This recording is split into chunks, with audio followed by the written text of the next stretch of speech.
안녕하세요. 저는 아들을 자신의 소유물로 생각하고 아들이 결혼한 후에도 아들을 독립시키지 않고 아들의 가정을 인정하지 않았던 자신의 위주로만 아들이 움직여주길 바랬던 시댁에서 남편을 독립시키기 위해서 많은 우여곡절을 겪었어요. 지금은 추억이 돼서 이야기를 할 수 있지만 그때 제 속은 시커멓게 타들어갔어요. 그리고 남편에게 얼마나 서운했던지 말로는 다 표현할 수가 없을 거예요. 시댁일이라면 발벗고 나섰던 남편을 한 가정의 가정으로 독립시킨 제 이야기를 여러분께 들려드릴게요. 저는 조용조용하고 내성적인 아이였어요. 우리 반에서 이런 아이가 있었나 할 정도로 있는 듯 없는 듯 그런 아이였어요. 친구도 두루두루 많지 않았고 저희 친한 친구 몇 명만 있었어요. 워낙 내성적이다 보니 먼저 말을 건네는 적도 그렇다고 상대방이 먼저 다가와 준 적도 많지 않았어요. 하지만 친한 친구들과 있을 때에는 외향적으로 변했어요. 내 사람이라고 생각하는 사람들과는 속마음도 터놓고 친밀했죠. 그래서 저의 인맥은 좁고 깊었어요. 어렸을 때부터 워낙 집, 학교밖에 모르던 아이인지라 부모님에게는 말 잘 듣는 그런 예쁜 딸이었어요. 뭐 하나 투정 부리거나 고집을 피우지도 않았어요. 부모님이 바라던 대로 엇나가지 않고 올바르게 그대로 컸죠. 엄마에게 들은 발언은 주위에서는 저 같은 아이라면 열이라도 키울 수 있겠다고 할 정도로 아기 때부터 순했다고 했어요. 저는 대학교도 부모님이 원하는 대학을 나왔어요. 여자가 악기 하나라도 잘하면 좋은 곳에 시집갈 수 있다기에 배운 피아노인데 글쎄요. 지금의 저를 보면 맞는 것 같기도 하고 아닌 것 같기도 하고요. 저와 반대로 남편은 자유로운 영혼이 살아 숨쉬는 그런 남자였어요. 대학교에 들어가서 처음 남편을 만났는데 동해 번쩍 서해 번쩍 여기저기 안 보이는 곳이 없었어요. 그래서 처음 남편을 보는 사람들은 죄다 쌍둥이인가 할 정도였어요. 남편은 노는 것도 좋아하고 사람들과 어울리는 것도 좋아했어요. 그래서 남편의 주위에는 언제나 사람들로 바글거렸어요. 여자애들에게는 언제나 인기가 좋았어요. 제 친구도 그 중에 한 명이었어요. 그런 남편과 연인이 된 계기는 학교 수업이 끝난 어느 날이었어요. 그날은 눈이 펑펑 오고 기온이 많이 떨어진 아주 추운 날씨였죠. 포장마차에서 친구들과 오뎅탕에 소주를 한잔하며 기분 좋게 이야기를 나누고 있는데 남편과 친구들이 여럿 들어왔어요. 포장마차로 들어온 남편이 저희 쪽 테이블을 보더니 여기서 이렇게 만난 것도 인연인데 같이 한잔하자며 자리에 앉았어요. 모르는 사이도 아니고 제 친구들도 흔쾌히 그렇게 하자고 말했어요. 술을 주고받으며 기분 좋게 마시다가 게임을 하기로 했어요. 그때는 술집에서 이런저런 게임들을 많이 했었거든요. 그 중에서 저희는 왕 게임을 했었어요. 나무젓가락에 왕과 숫자들을 하나씩 적어놓고 왕을 뽑은 사람이 말하는 숫자를 뽑은 사람은 왕이 하라는 건 해야 하는 그런 게임이었어요. 그것을 하지 못할 경우엔 벌칙으로 술을 마셔야 했죠. 저희는 맥주잔에 맥주와 소주를 섞어서 중간에다가 놓고 게임을 시작했어요. 여러 번의 게임이 오갔고 다행히 저는 한 번도 걸리지 않았어요. 마지막으로 한 판만 더 하기로 한 게임에서 제가 뽑은 나무젓가락에는 1번이 적혀 있었어요. 왕이 걸린 친구가 말했어요. 저는 가슴이 조마조마했어요. 제발 내가 걸리지 않기를 바랬었어요. 내가 오는 숫자는 1번이랑 3번 둘이 뽀뽀하기. 아이, 나잖아. 1번 누구야? 나. 뭐야. 이 조합 신선한데? 모든 친구들이 일제히 저를 쳐다보았어요. 저는 너무 부끄러웠어요. 술을 많이 마셨는데도 오히려 정신이 말짱해졌어요. 주위에서는 뽀뽀해를 외쳐댔고 저는 어찌해야 할지를 몰랐어요. 친구들은 남편이 하나가 중요한 게 아니라 평소에 조용조용한 제가 하나가 더 중요해 보이는 듯 모든 시선이 저를 향해 있었어요. 저는 들고 있던 나무젓가락을 테이블 위에 놓고 제 앞에 놓여있는 맥주잔을 잡기 위해 손을 뻗었어요. 아이, 야, 뽀뽀는 무슨. 오늘 너무 많이 먹어서 다음에. 남편은 자신의 벌칙주를 단숨에 들이키더니 저의 벌칙주까지 원샷을 했어요. 야유하던 친구들은 그런 남편을 바라보며 환호했어요. 친구들은 제 대신 남편이 벌칙주를 마셨다며 남편의 소원을 들어줘야 한다고 말했어요. 남편은 자기의 소원은 나중에 저에게 따로 알려주겠다고 말하며 시간이 늦었으니 그만 일어나자며 일어났어요. 그런 남편의 행동에 친구들은 핀잔을 주었어요. 저는 다행이다 싶으면서도 그런 남편의 모습이 신기했어요. 분위기를 깨뜨리지 않으면서도 자신의 말에 다하는 저는 그런 남편의 모습이 부러웠어요. 다음날 학교에서 남편이 저를 찾아왔어요. 강의 준비를 하고 있는 제 앞에 앉은 남편은 오늘 점심을 같이 먹자고 그랬어요. 당황한 저를 보고 남편은 어제 벌칙주의 소원이라고 말하며 수업이 끝나고 1시에 정문 앞에서 만나자고 말하고는 같이 온 친구들과 나갔어요. 친한 친구들이 데이트 신청받은 거 아니냐며 저보다 더 설레발을 쳤고 수업 내용이 하나도 들어오지 않았어요. 수업이 끝나고 친구들은 데이트 잘하라며 저를 두고 가버렸고 저는 정문 앞으로 걸어갔어요. 멀리서 봐도 한눈에 보이는 남편이 정문 앞에서 저를 기다리고 있었어요. 지나가는 선후배들과 인사를 나눈다고 정신이 없어 보였어요. 정문 앞에 다다랐을 때 남편은 어떤 음식을 좋아하냐고 물었어요. 저는 딱히 생각나는 것이 없어서 아무거나 상관없다고 남편이 좋아하는 음식을 먹으러 가자고 말했어요. 그런 저를 남편은 학교 앞에 있는 파스타 집으로 데려갔어요. 자신은 토마토 파스타와 크림 파스타 2개 다 좋아한다며 2개를 주문해서 같이 나눠 먹자고 말했어요. 저는 남편이 하자는 대로 그러기로 했어요. 잠시 뒤 맛있는 냄새를 풍기며 주문한 음식들이 나왔고 남편은 앞접시를 부탁했어요. 파스타를 먹는 동안에도 남편은 이야기를 많이 했어요.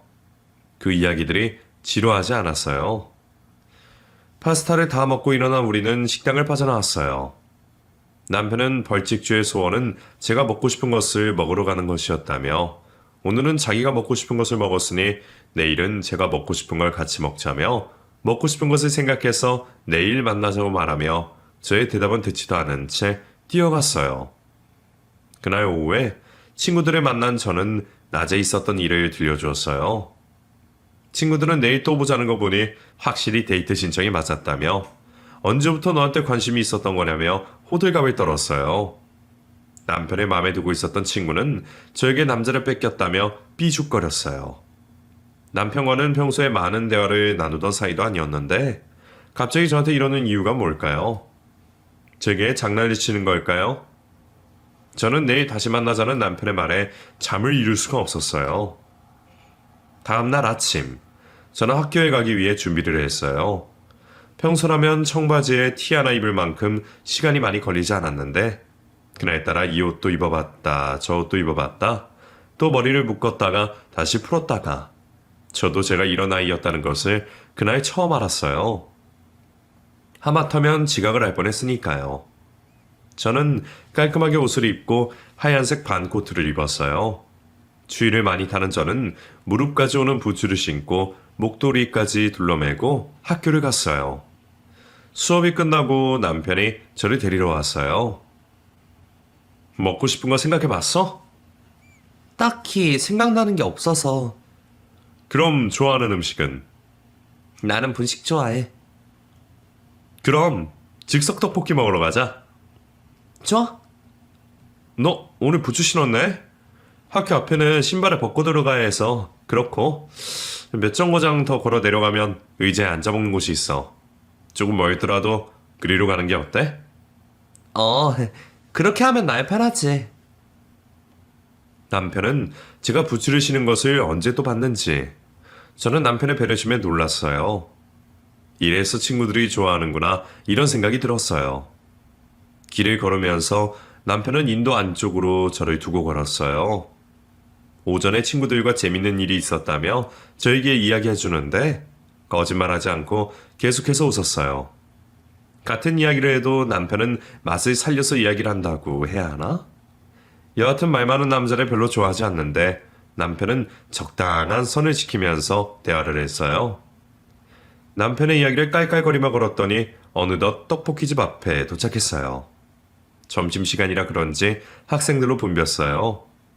모든 테이블이 만석이라 저희는 가게 문 밖에 있는 긴 의자를 잠시 앉아 있다가 빈자리가 났다는 알바생의 안내로 가게 안으로 들어갔어요.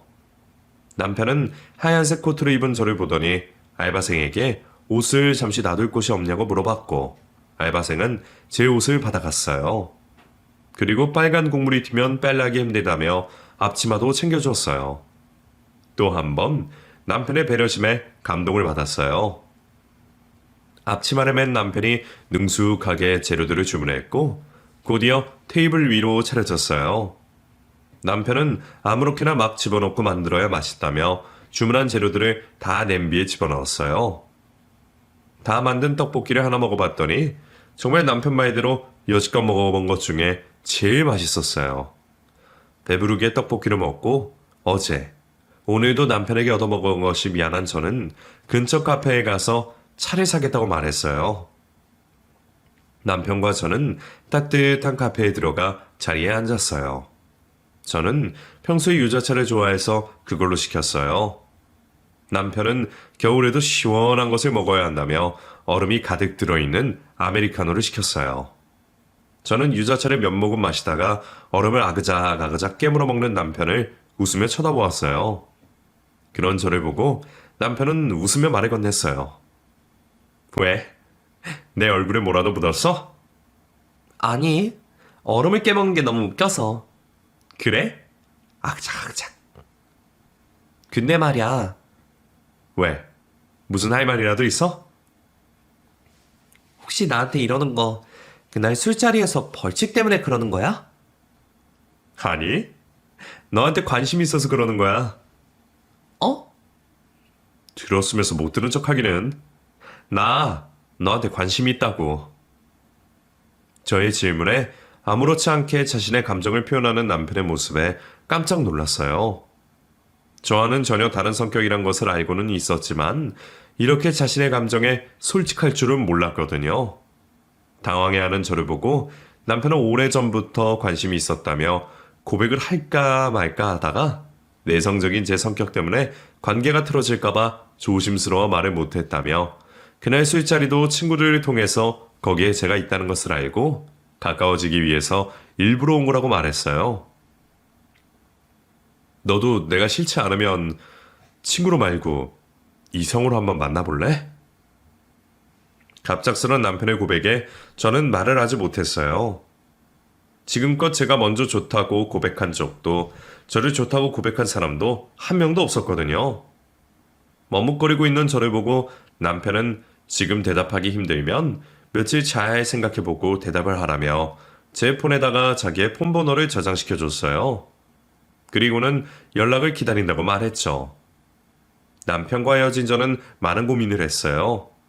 제가 닮고 싶어하는 성격을 가진 남편과 만나볼까? 며칠 동안 학교에서 남편을 마주칠 때마다 저는 눈도 못 마주칠 정도로 신경이 쓰였는데 남편은 저와 아무 일도 없었다는 듯이 행동했어요. 제가 거절을 해도 자신의 모습은 변함이 없다고 한 말을 믿을 수 있을 것 같아요. 그리고 그날 오후에 저는 남편에게 정문에서 만나자고 메시지를 보내고 정문에서 남편을 기다리고 있었어요. 멀리서 저를 본 남편은 손을 흔들며 저에게 뛰어왔어요. 그리고는 조심스레 제 손을 잡았어요. 아무런 말을 하지 않았지만 그게 저희가 연인으로 발전한 첫째 날이에요. 대학교를 졸업하고 저는 학원에서 아이들을 가르치게 되었고 남편은 작은 회사에 취업을 해서 바쁜 나날을 보냈어요. 저희는 몇 년 동안 변함없이 계속 사랑을 했고 어느덧 결혼을 약속한 사이가 되었어요. 그리고 양가 부모님의 허락을 받아 결혼 준비를 시작했어요. 남편의 집은 다른 집들에 비해 모임이 많았어요. 나라에서 정해져 있는 그런 기념일 외에도 가족들의 생일이면 다 같이 모여 식사를 하고 봄에는 꽃놀이, 여름에는 물놀이, 가을에는 단풍놀이, 겨울에는 겨울축제를 즐겼어요. 정말 사계절 내내 식구들이 모인다고 생각하면 될 만큼 모임을 많이 했어요. 저도 결혼 전 몇 번 남편의 가족 모임에 초대되어 간 적이 있었어요. 그때마다 남편의 누나도 항상 있었어요. 시누이는 일찍 결혼을 해 자식까지 두었지만 무슨 이유에서인지 남편과 이혼을 하고 현재는 시부모님과 같이 살고 있었어요. 지금에서 생각해보면 저처럼 아마 잦은 친정 모임 때문에 힘들지 않았나 싶어요. 저는 결혼을 준비하면서 남편에게 서운한 감정을 많이 느꼈어요. 저는 일을 제외하고는 오롯이 결혼 준비에만 집중을 하고 있었는데 남편은 그게 아니었거든요. 회사를 다니면서도 여러 모임을 계속 유지할 정도로 바쁘게 보냈었는데 결혼도 그 중에 하나라고 생각하는 듯 했어요. 같이 가전을 보러 가기로 해놓고선 시간을 잘못 알고 있거나 아예 날짜를 잘못 알고 있는 경우도 있었어요. 그럴 때마다 저는 서운한 감정을 드러냈지만 남편은 미안하다며 그 상황을 모면하기만 했어요. 대부분 부부들이 결혼 준비로 많이 싸운다지만 저희가 그럴 줄은 꿈에도 몰랐었죠. 그날도 남편과 신혼집에 들일 가구를 둘러보고 결혼 전에 마지막으로 친구들과 신나게 놀아보자며 만나기로 했어요. 먼저 가구점에 들렸고 저는 침대에도 누워보고 소파에도 앉아보고 한번 사면 오래 사용할 것들이라 꼼꼼하게 살펴보았어요. 하지만 남편은 눈으로만 쓱 보더니 이거 괜찮네, 저거 괜찮네. 도통 관심이 없었어요. 저는 지금까지 참아왔던 게 폭발했어요. 그만 나가자. 왜? 다 본 거야? 나 혼자 결혼하는 거야? 지금 나만 신났네?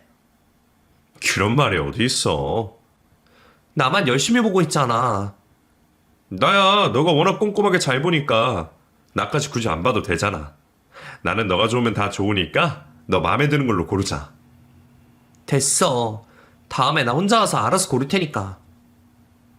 저는 투덜대며 가구점에서 나왔고 사람 무한하게 왜 그러냐며 남편이 뒤따라 나왔어요. 저는 화가 나서 집으로 바로 왔어요. 생각하면 할수록 화가 나서 미칠 것 같았어요. 갑자기 두통도 오는 듯하고 저는 두통약을 2알 먹고는 한숨 자고 일어났어요. 핸드폰을 보니 친구에게서 부재중 전화가 와 있었어요. 저는 친구에게 전화를 했죠. 제 전화를 받은 친구는 결혼 전에 신나게 놀아보자더니 왜 너는 안 나왔냐며 물어봤어요. 가구점에서 나온 남편은 저한테 미안한 감정도 없는지 친구들과 즐기고 있었어요. 저는 너무 어이가 없었어요. 사람 좋아하고 노는 거 좋아하는 건 일찍부터 알았지만 제가 마음이 상했다는 걸 뻔히 알면서도 그 자리에 가다니 정말 이제 화가 나다 못해 이제는 웃음밖에 나오지 않았어요. 다음날 남편은 손이 완전히 깨기도 전에 저에게 찾아와서 손이 발이 되게 빌었어요. 다시는 그런 일이 없을 거라며 화를 풀라고 그랬죠. 그리고는 속이 너무 쓰리다며 해장하러 가자며 저를 이끌었어요. 가까운 보고집에 가서 맑은 탕을 시원하게 들이킨 남편은 이제야 좀 살 것 같다고 말했어요. 그리고는 어제 못 본 가구를 보러 가자며 저를 데리고 가구점으로 갔어요. 남편도 느낀 게 많았는지 어제와는 다른 모습으로 아주 적극적이었어요. 그 모습에 화가 났던 제 마음이 조금은 풀렸어요. 우여곡절 끝에 저희는 드디어 결혼식을 올렸고 행복한 결혼 생활을 시작했어요. 같이 장 보고 같이 밥 먹고 같이 잠들고 여느 신혼부부들처럼 알콩달콩 행복했어요. 오늘 우리 집에 가는 거 알고 있지? 왜? 오늘 무슨 날이야? 오늘 한 달에 한 번 저녁 먹는 날이잖아. 벌써 한 달이 지났어? 저녁 같이 먹은 지 얼마 되지 않은 것 같은데. 집에 먼저 가 있어. 나 오늘 회사 마감해야 해서 조금 늦을 거야. 알겠어. 그날은 시댁에서 한 달에 한 번 모여 같이 저녁을 먹는 날이었어요. 제가 결혼하기 전부터 그렇게 해왔던 것이라 투덜대기도 그랬어요. 저는 오후에 먼저 시댁으로 들어갔어요. 벌써 시어머니와 시누이가 음식 준비를 하고 있었어요. 남편과 같이 오면 될 텐데 뭐하러 일찍 왔냐고 하면서도 옷 버린다며 앞치마 해주셨어요. 저는 준비한 음식들을 그릇에다가 옮겨 담고 수저를 놓았어요. 얼마 후 남편이 들어왔고 저희는 맛있는 식사를 했어요. 식사를 하고 설거지까지 다 마무리를 하고 몸이 너무 피곤해서 일찍 집에 가서 쉬고 싶은데 남편이 도통 일어날 생각을 하지 않았어요. 내일이 주말이라며 회사도 가지 않는데 조금만 더 있다 가자며 소파에 들어 누웠어요. 정말 저놈의 입을 꿰매버리고 싶었어요. 겨우 자정이 다 되어서야 집에 돌아온 저는 침대에 뻗었어요. 연애할 때에는 가족들끼리 자주 모여서 식사도 하고 여행도 가는 남편의 집이 화목해 보이고 그런 모습이 부러웠어요. 하지만 결혼을 한 후에는 그런 것들이 너무 힘들었어요. 제 몸이 피곤해도 제가 가고 싶지 않아도 늘 가야 하는 게 너무 힘들었어요. 가면 또 가만히 있을 수 있나요? 같이 준비하고 뒷정리하고 옆에서 지켜볼 때에는 좋아 보일지 몰라도 막상 제가 움직이게 되니 여간 성가신 게 아니었어요. 결혼한 지 반년밖에 되지 않았는데 벌써 저녁을 6번이나 같이 먹고 여행도 2번 다녀왔어요. 그것뿐이게요. 신우이의 생일이었던 날도 모였죠. 이제 곧 있음 아마 단풍놀이를 가자며 이야기가 나올 게 뻔했어요. 이야기만 들어도 숨이 턱 막힌 것들을 하려니 정말이지 너무 싫었어요. 문제는 가족 모임뿐만이 아니었어요. 사람 좋아하기로 소문난 이 남편은 모임도 어찌나 많은지 일주일에 2-3번은 모임 때문에 늦게 들어왔어요. 신혼인데 남편이 그러고 있으니 얼마나 서운하겠어요. 게다가 모임은 그냥 하는 게 아니잖아요. 매달 모임 회비에다가 정기 모임 외에도 여러 사람들과 따로 만나다 보니 또 돈이 들어가고 그뿐인가요? 축의금에 부조금에 돌잔치 정말 끝이 보이지 않는 경조사에 사업을 해도 이 정도로 인맥 관리는 하지 않을 거예요. 남편이 벌어다 주는 돈은 한정되어 있는데 나가는 것은 그거에 곱절은 나가니 제가 학원을 그만두면서 받았던 퇴직금까지 바닥이 보이기 시작했어요. 도저히 이대로는 살 수가 없던 저는 신랑에게 이야기를 하자고 말했어요. 당신, 우리 집 경제 사정이 어떤지 알아? 나야 모르지. 너가 다 관리하니까. 카드값이 얼마나 나오는지도 모르지. 도대체 하고 싶은 말이 뭐야? 빙빙 말 돌리지 말고 한 번에 이야기해. 당신 버는 것보다 지금 나가는 게 더 많아. 이러다가 우리 집 파산하게 생겼다고. 설마 우리가 뭘 그렇게 많이 쓴다고? 당신은 모르겠지. 벌고 쓰기만 하는데 알턱이 있나. 내가 또 뭘 그렇게 많이 썼다고 그래? 난 꼭 필요한 곳에만 쓰는데. 내역서 보여줄까? 이것 봐. 죄다 당신이 긁은 것들이잖아. 지금 카드로 긁은 것만 이 정도지. 현금으로 나가는 것들도 얼마나 많은데. 내가 진짜 답답하다 답답해. 전부 내가 쓴 게 맞긴 한데 내가 이렇게나 많이 썼었나? 이제 얼마나 쓰는지 눈에 보여? 당신 모임 개수 좀 줄여. 그것만 줄여도 생활비 반은 줄겠다. 야, 지금껏 이어오고 있던 것들인데 어떻게 줄이냐? 말도 안 되지. 아니, 사업을 하는 것도 아니고 가끔씩 만나도 되는 사람들이잖아. 너가 사회생활 안 해봐서 그런가 본데. 나만 이런 게 아니라 다들 이 정도 하고 살아. 내가 이렇게 베풀면 나중에 다 돌아온다니까? 애가 뭘 몰라도 한참을 몰라. 그럼 그냥 이대로 이렇게 펑펑 쓰면서 살겠다고? 우리 이참에 마이너스 통장 하나 만들어둘까? 혹시 모르잖아. 정말 이 인간이 입을 찢어버리고 싶었어요. 생활비가 바닥이라고 아껴 써야 된다고 말하고 있는데도 마이너스 통장을 만들자뇨. 정말 이 인간한테 돈 안 쓰면 죽는 귀신이라도 붙은 건지 정말 이 철없는 남자랑 어찌 살아야 할지 눈앞이 캄캄했어요. 그렇게 대책 없는 남편 덕분에 저는 그만뒀던 학원을 다시 다니기 시작했고 조금이라도 아껴보려고 아등바등 살았어요. 그렇게 산 지 1년이 됐을 때 저희 집에도 소중하고 사랑스러운 아이가 찾아왔어요. 양가 어른들도 뛸 듯이 기뻐하셨어요. 입덧도 심하고 자주 배가 아팠던 저는 병원에서 몸이 약하다며 조심해야 한다고 말했어요. 그 얘기를 들으신 친정 부모님은 다니고 있는 학원을 그만두는 게 어떠냐고 물으셨지만 저는 돈을 들여서도 태교를 하는데 피아노 소리 들으면 좋은 태교가 될 거라며 괜찮다고 말했어요. 부모님 생각에 말은 그렇게 했지만 현실은 제가 벌지 않으면 생활비가 부족하니 어쩔 수 없이 다녀야 했어요.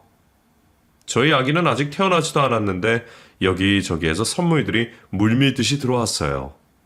아기 방으로 준비한 곳은 벌써 아기 용품들로 가득 찼어요. 남편은 이게 다 자기가 잘나서 그런 거라며 어깨를 으쓱거렸어요.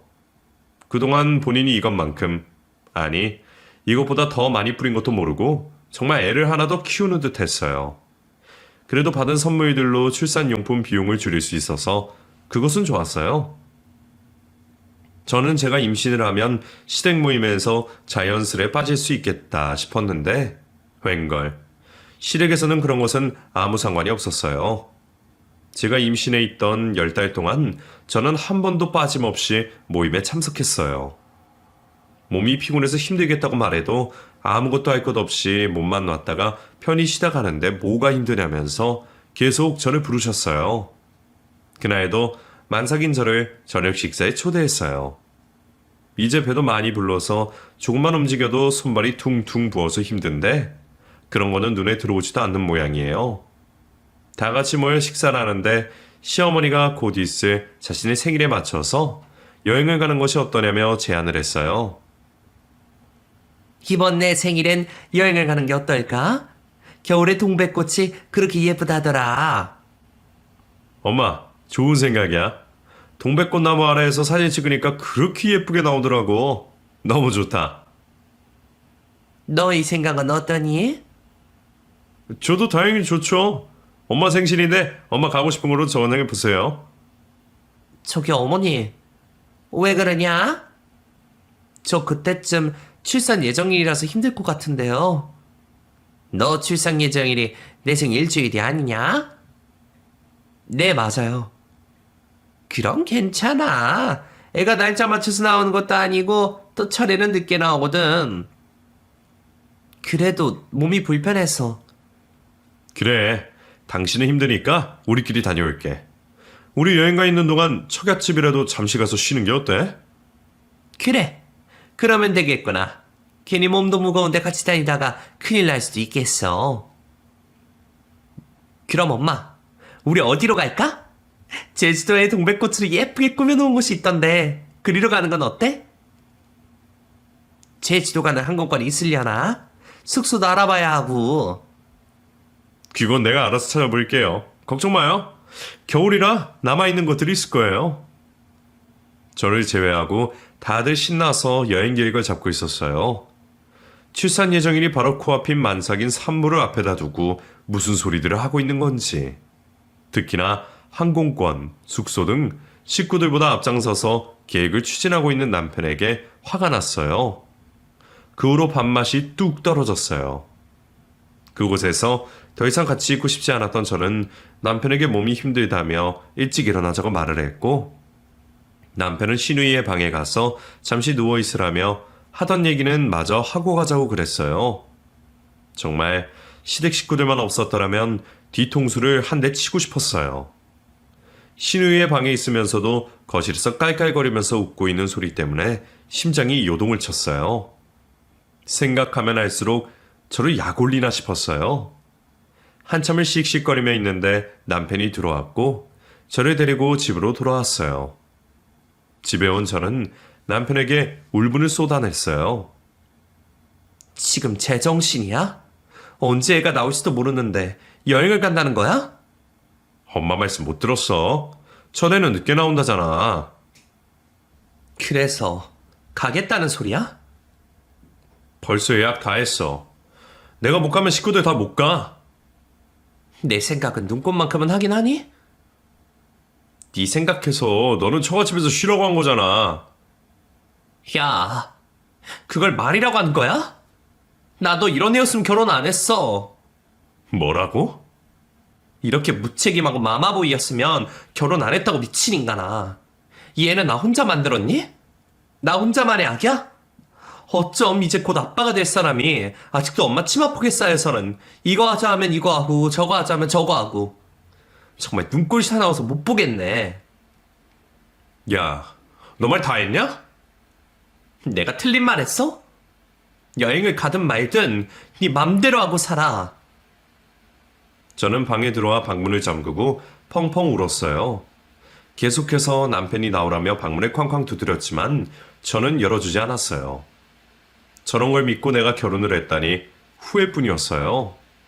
저는 언제 잠들었는지도 모를 만큼 울다가 잠들었어요. 아침에 일어나 거실로 나와보니 남편은 술을 마셨는지 소주병이 너부러져 있고 소파에서 자고 있었어요. 저는 무거운 배 때문에 아픈 허리를 붙잡고 정리를 했어요. 여행을 가기만 해봐라. 이를 갈았어요. 시댁에서 여행을 가기로 한 주말이 코앞으로 다가왔어요. 남편은 제 눈치를 보느라 제 앞에서는 여행에 대해서는 한마디도 하지 않았어요. 그렇다고 제가 먼저 물어보지도 않았죠. 저는 태어날 아이에게 입힐 베네 쪼고리와 속사계, 겉사계 등 병원에 가져갈 출산용품을 가방에 정리하고 있었어요. 출산 3주 전부터 준비하라고 되었던데 저는 그럴 정신이 없었어요. 그리고 원장님께 드릴 선물을 챙겨서 학원으로 갔어요. 이제 아이가 태어나면 당분간 일하지 못할 것 같아서 그만두기로 했거든요. 원장님은 건강하게 출산하라며 덕담을 해주셨어요. 막상 아이가 태어날 것을 생각하니 설레기도 했지만 두렵기도 했어요. 한 번도 경험하지 못한 일이라 그 고통이 어느 정도일지 상상이 안 되니 더 두려웠어요. 그날 밤은 몸이 피곤했는지 더 일찍 잠이 들었어요. 그리고 배가 갑자기 쫙 조이는 느낌에 잠에서 깨어났어요. 한 번씩 뭉치긴 했지만 오늘은 느낌이 달랐어요. 저는 왠지 오늘 병원에 가야 할 것 같다는 생각이 강하게 들었어요. 그래서 배가 아프지 않을 때 가방도 다시 한번 확인하고 병원에 있으면 잘 씻지 못하니까 샤워도 하고 옷도 갈아입고 진통이 오는 것에 집중을 했어요. 또 한 번의 진통이 느껴졌어요. 병원에서는 몇 분마다 진통이 일정하게 오는지 체크하라고 그랬어요. 진통 간격이 조금씩 줄어들었고 5분 간격으로 일정하게 오고 있었어요. 저는 옆에서 자던 남편을 깨워 병원으로 출발했어요. 병원까지 가는 길에도 계속 진통이 와서 걷다가 진통 올 때는 난간을 붙잡고 쉬다가를 반복했어요. 분만실에 들어간 저는 갑자기 배가 너무너무 아프고 그러고 싶지도 않아도 입에서 소리가 났어요. 간호사들은 저에게 호흡법을 알려주며 조금만 힘을 더 내라고 말했고 마지막으로 한 번 더 소리에 얼굴이 터질 듯이 힘을 주었더니 꾸물렁거리면서 아이가 태어났어요. 제 가슴에 올려진 아이의 얼굴을 보니 눈물이 왈칵 쏟아졌어요. 그때의 그 감정은 아직도 잊혀지지가 않아요. 저는 일반 병실로 옮겨주었고 열이 떨어지지 않아 남편이 수건으로 제 몸을 계속해서 닦아주었어요. 아이가 태어났다는 소식에 양가 어른들이 병원으로 달려왔어요. 저를 닮은 예쁜 여자아이라며 좋아하셨어요. 저는 몇 시간이 지난 후에야 아이를 보러 갈 수 있었어요. 간호사가 머리에 핀을 꽂은 제 아이를 데리고 와 저에게 얼굴을 보여주는데 어찌나 사랑스럽던지 너무나 작고 예쁜 아이였어요. 병원에서 3일을 지내고 바로 옆에 있는 산후조리원으로 옮겼어요. 그날이 제 생일이었는지도 몰랐어요. 친정엄마가 미역국 안 끓여줘도 되겠다며 전화를 하셨기에 그때 알게 되었죠. 나 다녀올게. 기어이 가겠다는 소리야? 간다고 다 예약이 되어 있는데 어떻게 해 그럼. 그리고 여기 있어봤자 나랑 할 것도 없고 도움되는 것도 없는데 안 그래? 아무것도 할 게 없다니. 내 옆에 같이 있어주는 게 맞는 거 아니야? 자꾸 어린애처럼 왜 그래? 조리원에서 편안하게 다 도와줄 텐데 그러려고 비싼 돈 주고 여기 들어온 거잖아. 갔다가 빨리 돌아올게. 남편은 산후조리원에 들어온 날 저를 내팽개치고는 가족여행을 떠났어요. 몸도 회복이 되지 않아 움직이기도 불편하고 힘든 저를 두고 그냥 가버렸어요. 하나뿐인 자식이 태어났는데도 시댁의 일이 먼저인 변함이 없는 남편에게 저는 큰 배신감을 느꼈어요. 저는 모유를 먹고 있는 아이의 모습을 보면서 눈물이 나왔어요. 모유 수유가 끝나고 제 방으로 올라온 저는 남편에게 전화를 걸었어요. 당장 돌아와. 다른 것도 아니고 엄마 생신기념인데 그것도 이해 못해? 장난해? 나도 오늘 생일이야. 저는 화가 나서 전화를 끊어버렸어요. 자기 엄마 생일은 그렇게 챙기면서 마누라 생일은 기억도 못하는 게 자기들 생일은 그렇게 모이면서 내 생일을 기억하는 사람이 아무도 없다는 것에 기가 찼어요.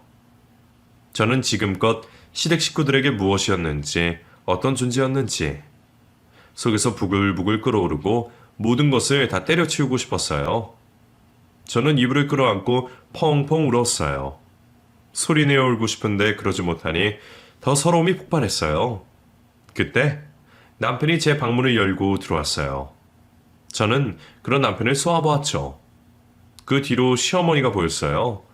시어머니는 앞에 있는 남편을 옆으로 밀치고는 저에게 다짜고짜 쏘아붙였어요. 아무렇지 않게 혼자 잘 있구만. 네가 내 생일에 망쳐? 기분 좋게 인간 내 꽃갱판에 쳐야겠어? 네가 들어오기 전까지 우리 집에 이런 일은 없었다. 우리 집에 시집 왔으면 우리가 하던 대로 그대로 따르면 될 것이지. 뭐가 그렇게 불평불만이 많은 건지. 싫으면 지 혼자 싫으면 될 것을 왜 내 아들한테까지 강요해? 왜 우리 가족사를 왜 해집고 다니는 거야? 나랑 내 아들 사이에 네가 뭔데 비집고 들어오냐고. 대꾸할 가치도 없었어요. 아니, 대꾸하기도 싫었어요. 대도 안 되는 소리를 하고 있는 시어머니나 그 옆에 서서 아무 말도 못하고 있는 남편이나 둘 다 똑같은 사람들이었어요. 아무 말도 안 하고 있는 저를 보고 시어머니는 대답을 하지 않는다며 고래고래 소리 질렀고 그 소리에 조리원에서 일하시는 분들이 와서 시어머니를 데리고 나갔어요. 남편은 저에게 미안하다는 말 한마디를 남기고 시어머니를 따라 나갔죠. 저는 이제 눈물도 나오지 않았고 이 남자는 정말 아니다 확신하게 되었어요. 산후조리원에서 퇴원을 한 저는 아이를 데리고 친정으로 갔어요. 아직 몸이 회복되지 않은 것 같다고 친정에서 몇 주 더 있기로 했어요. 친정에 도착한 저는 남편에게 지금처럼 이렇게 내 가정은 내팽개치고 시댁 일에만 발벗고 나설 것 같으면 같이 못 사니 무책임하게 지낼 것인지 아니면 아이를 위해서 책임감 있게 살 것인지 양자택일을 하라고 결정이 나면 다시 오라고 말했어요. 지금까지 보지 못한 저의 단호함에 남편은 아무 말도 못하고 돌아갔어요. 그리고 며칠이 지난 후 친정으로 남편이 찾아왔어요. 저의 말을 듣고 곰곰이 생각해보니 자기의 가족은 여기인데 그동안 너무 무신경했다며 태어난 아이를 위해서라도 책임감 있는 아빠가 되기로 결심했다고 말했어요. 그리고 그동안 마음고생한 거 다 잊을 수 있도록 노력하겠다고 약속했어요. 저는 남편의 그 말을 한 번 더 믿어보기로 하고 아이를 데리고 저희 집으로 돌아갔어요. 아이가 태어나면서 저희 모든 패턴이 아이 위주로 돌아갔어요. 집안일도 아이가 잘 때 후다닥 해야 했고 새벽에도 수시로 먹고 자고 하는 통에 잠을 깊이 잔 적도 별로 없었어요. 그나마 남편이 예전처럼 모임을 하고 늦게 들어오지 않고 퇴근 후에 집으로 바로 와 아이를 같이 보니 조금 나았어요. 달라진 남편의 모습에 저희 둘 사이도 조금씩 회복되고 있었어요. 하지만 시댁과의 사이는 조금씩 멀어져 갔죠. 시어머니는 아들이 예전처럼 집에도 자주 오지 않자 몇 번을 저희 집으로 찾아왔었어요. 그리고는 또 악담을 퍼부었죠. 아들이 결혼 전에는 내 말이면 껌뻑 죽던 세상 다하는 효자였는데 결혼하고 나서는 달라졌다며 이제는 엄마나 안중에도 없고 처자식만 중요하게 생각하는 천하의 부르저가 됐다며 그건 다 저와 결혼을 해서 이렇게 된 거라며 소리를 질렀어요. 아들내가 받을 상처에 대해서는 아무것도 생각하지도 않고 본인 속이 풀릴 때까지 퍼붓고는 돌아가기 일쑤였어요. 그럴 때마다 남편은 제게 미안하다며 너무 힘들어했고 저는 괜찮다고 남편에게 우리 아이만 생각하자며 다독여 주었어요. 남편이 시댁과 거리를 조금씩 두기 시작하고 중요한 행사에만 참석하게 되면서 저희 가정은 조금씩 안정이 되어가고 있었어요. 시어머니도 지치셨는지 어느 정도 그 상황을 받아들이고 계시고요. 아이가 점점 커갈수록 자기 아들을 빼다박은 모습에 어쩔 줄을 몰라 하셨어요. 한창 예쁜 짓을 많이 하는 시기가 다가오니 더더욱 더 그랬어요. 왜 안 그렇겠어요? 할머니를 보고 방긋방긋 웃는 손녀를 미워할 리가 있겠어요? 저희 부부와 시어머니의 사이는 이 아이 때문에 조금씩 풀렸고, 시어머니도 자신의 소유물로 여겼던 아들을 품에서 내려놓으시고, 한 가정의 가장이 된 아들을 존중해 주기로 하셨어요.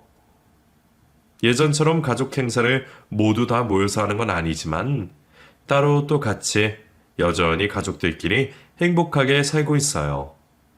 시어머니의 관심이 아들에서 아이에게 넘어온 것이 다행인 건지 불행인 건지는 모르겠지만, 시어머니에게서 벗어난 남편은 가정에 더 충실했고, 그 많던 모임도 정기 모임에만 참석하는 걸로 생각을 바꿨어요. 아이가 어린이집에 다니고 있는 지금 저는 피아노 학원을 운영하며 일과 가정을 완벽하게 해내려고 노력하고 있어요. 이렇게 할 수 있었던 건 시어머니의 도움이 컸어요. 시어머니는 그동안 저에게 못해준 것이 미안하시다며 아이는 자기가 봐줄 테니 원하는 것을 하라고 하셨어요. 그래서 저는 그동안 하고 싶었던 피아노 학원을 차리게 되었어요. 아이가 어린이집에서 돌아오는 시간이 되면 시어머니는 아이의 손에 사탕 하나를 쥐어주시고는 학원에 들러서 저랑 인사를 하고 아이를 집으로 데리고 가셨어요. 시어머니와 저의 사이가 이렇게 될 줄을 누가 알았을까요? 저는 이 행복이 영원히 깨지지 않았으면 좋겠어요.